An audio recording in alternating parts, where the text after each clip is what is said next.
So everybody, guys, you guys all know the scientific method, right? It's kind of been drilled into you, or probably my understanding. So the first thing you do is what? Observe. Before you make any determination of what the next step is, you're going to have to make a series of observations, okay, of what's going on. We did some for you. We had a solution up here, and then what color did it start out to be? You remember? Greenish, blue, and then I added some of this to it, and it changed its color to, this is an acid, it changed it to what? Yellow. And then I had you guys make a prediction. What's the next color, do you think, if it's changing or going to change, what's the next color? Orange. And you knew that because of past experiences with what?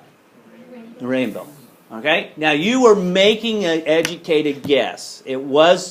That would be your hypothesis, because your hypothesis says it looks like the sequence of color changes would be the same as the rainbow sequence. And so what's next after yellow? Orange. And so you were able to make predictions. Now, did we stop there? No. We would have to continue to test that.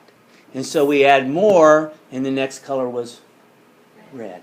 So if your predictions of the next color, what would the next color be? What would you predict the next color to be? Purple. Some of you said purple because you thought it was maybe a cyclic structure, that it was going like, but it wasn't, because as I added more, what happened to it? Just got darker red, more concentrated, but it was still red, right? So that's the end of our rainbow. That's kind of that red color is the ending point.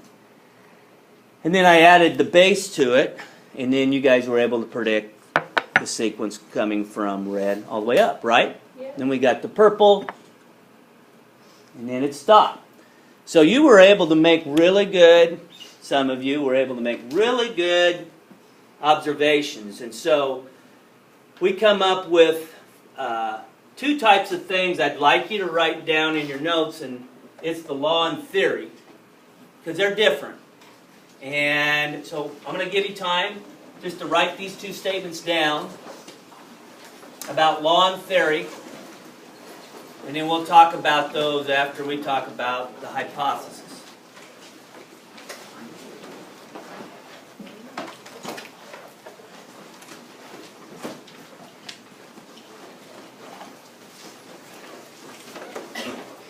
It's the law, right? You can't break a law, right? Well, scientific laws and that, no, but you can break the law, just it's a different kind of law. So, the law, as you're looking at it, I'm going to rewrite it on here for the purpose of having it, posting it. In case somebody was gone today. Again, I don't think somebody was gone, but I'm going to do it anyway.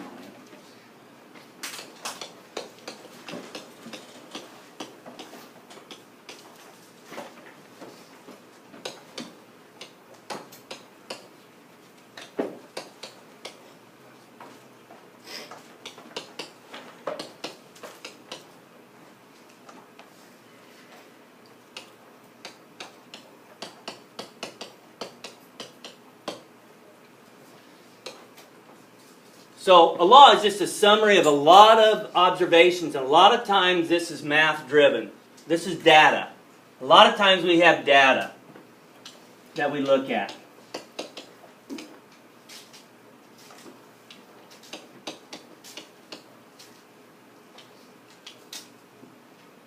Meaning we're collecting numbers with units. And so we have these laws. You guys know any laws? Well, what's that? Law of gravity. Okay? So, you know what the law of gravity is, the equation that goes with it, or anything like that? No, off the top of my head. Okay. We don't deal with it in here. Okay? But gravitational law is based upon distance two things are from one another. So the farther two things get away from one another, what happens to gravity's pull? What's that? It's weaker. Weaker. Less. Farther you away Father, two sources are, you've probably heard, may the force be with you, right? Star Wars. Yeah. The force of gravity is always there. It might be really, really, really, really tiny, but it's always there. And something you might not be able to measure. But there's always that gravity. So the distance between the two objects, and what else do you think it depends upon? Their mass. Their masses. Okay? And if you have two masses and you keep the masses constant and then you double the distance, gravity's force reduces by 1/4. That's a law. It always happens that way.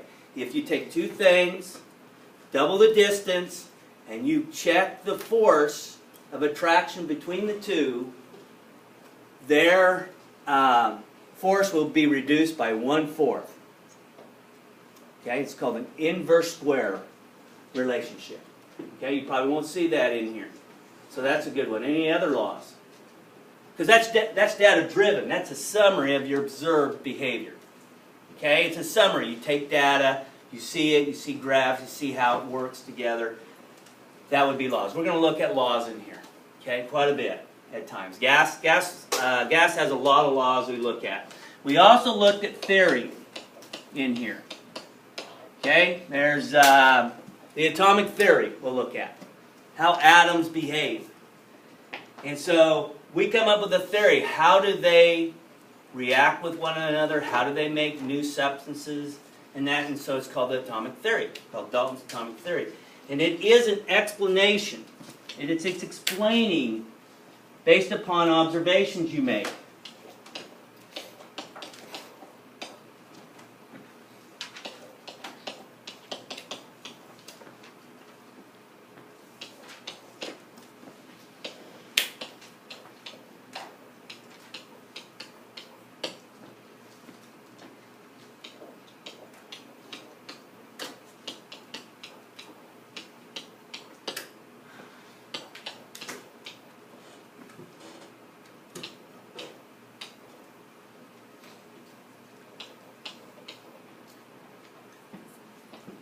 So phenomena is just anything in nature that happens. You're explaining why that's happening. And what are you going to have to do that? You're going to have to make observations. Okay, and the more observations that you make, the better off you have of maybe coming up with a theory. Okay, and then you test it, it's more like a hypothesis then becomes a theory. So any questions between the two? A law is a summary of observed behavior that can be predictable. That's data. A lot of times it's data driven, and we can see the results in graphs and tables, and we'll look at graphs tomorrow. Okay. Theory is just an explanation. Why does it behave the way it does? Okay. So those are so like the law of gravity. We look at that information. And in a theory behind that, what causes that effect? Okay, so those are two different things.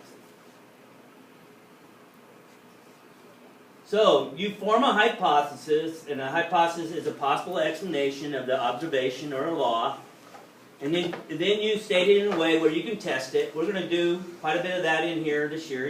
You'll get frustrated sometimes because I'm not going to give you like in cooking, I'm not going to give you the steps you need to take in which to solve the problem all the time, okay? You're going to have to take a look at what information you have, what I've shown you already, and then come up with maybe an experiment you can do within certain parameters that can test your hypothesis, okay? And you'll learn a lot more from that, and it'll get easier the more that you do than me giving you something to do where it says step 1 do this, step 2 do this, step 3 do this, step 4 do that. Make your observations, draw a conclusion, and be done. Okay? So we'll do a little mixture of both when we do that. Then we test it long enough, we make changes, and over a period of time we look at that, we come up with a theory.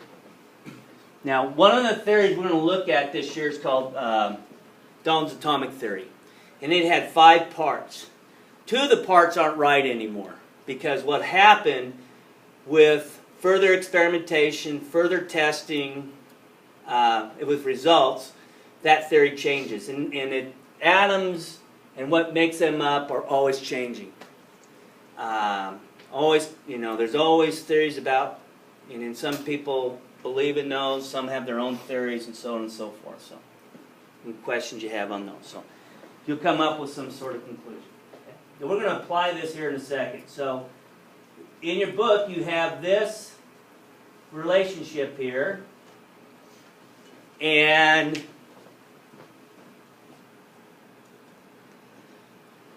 you have observations, and then if those observations you're making is data-driven and you can prove a law, then that's kind of what you're doing. Like law of gravity. Double the distance, look at the data. Triple the distance, look at the data, and change it in a way. We prove the law. Sometimes, though, we want to explain why something's behaving the way it is, so we create what's called a hypothesis. We do an experimentation, and then we come up with a conclusion at the end. Okay? So we're going to practice a couple of these. The two we're going to practice, just knowing how to apply those terms, it'd be this. So this won't take very long to do. So we have three choices. We have observation, hypothesis, and experiment. So a silver tray turns dull gray color when left uncovered. What is that of those three? Observation. Okay? Now, it could be an experiment if somebody wants to see what happens to silver if you leave them out for a certain period of time. So it really depends. We have to get into the head of the person that's doing this, but that could be an experiment, couldn't it? I mean, if you wrote down, I think it's an experiment because the person's wanting to see the effects on silver when left uncovered for so many hours or days or whatever. Okay? But for right now, it looks like it's just an observation. When a silver tray is covered with plastic wrap, it does not tarnish. What do you think on that one? There's a couple things in there you could think of it. So this first part, when a silver tray is covered with plastic wrap, what do they do in there? Is that an observation? Is that a hypothesis? Or is that an experiment? That's an experiment. They're actually doing something. Okay? Now what's this part here? Does not tarnish.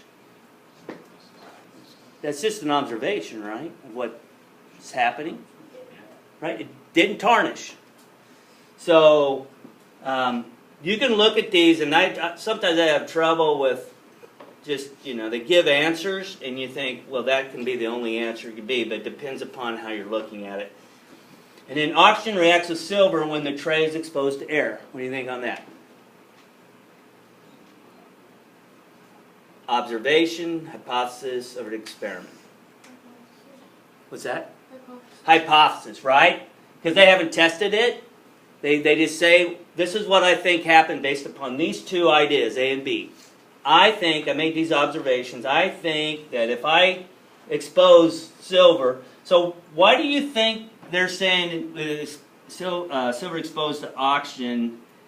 What are they thinking when they're making this hypothesis? Yeah? You might know that other metals react with oxygen. Okay, they could. They could know other things will react with oxygen. What else do you think? What else in this statement here, these two statements? When it's covered, it doesn't tarnish, so the air must be different. Right. So if it's covered, air's not getting to it. So they're saying, but then they have to know what do they have to know about the air? What's in it? What's in it? What's in air? Nitrogen gas, oxygen gas, carbon dioxide, sulfur dioxide, and some other minor things. So you can kind of see how that little thing can be a lot more than just those statements there. So they have observation, experiment, and hypothesis. Right? Okay. Next one. I want you to go ahead and read those three, and in your head figure out which it is for A, B, and C. So today I placed 2 tomato seedlings in the garden and 2 more in the closet. That will give the plants the same amount of water and fertilizer. So O, H, or E. B, after 50 days, the tomato plant in the garden are 3 feet high with green leaves. The plant in the closet are 8 inches tall and yellow. C, tomato plants need sunlight to grow. So real quick, I think everybody knows what these are. A is what? Experiment. B is observation. C is hypothesis. Okay? So can you tell me some things in A, why that's probably not a bad experiment? What are some things that they're doing to prove or look at C? Yeah. They're controlling the amount of fertilizer. Yep, they're controlling. Same amount. They're controls. Because if they're not the same amount, then who knows, why it'd be sunlight. Okay? All right? And then, control, 50 days, the same amount of time. Okay? And these are observations, right? 3 feet high, 8 inches tall. So those are things we talk about, experimentation and that. And so I think you're right on all 3 of those. Experiment, observation, hypothesis. So I am going to have you, so that you know, and you guys put it in your own words, please, because sometimes it's good for you to summarize and don't write things word for word. It's up to you. You're going to do 7 and 8 on page 6. You can turn over to page 6. So 7 is just to give a simple definition of those 4 things, okay, that you have them down. Then, number 8, you're applying those 4 things. So you're applying those definitions to 8. So you can do 7 and 8. And then you're going to go ahead and do 10 through 12. Remember the odd numbers, they give you answers to at the back of each section, or back of each chapter. So you can check your answers on 7. All right, and you can check your answers on 11. So you do 7, 8, 10 through 12. 7, 8, 10 through 12 on page 6.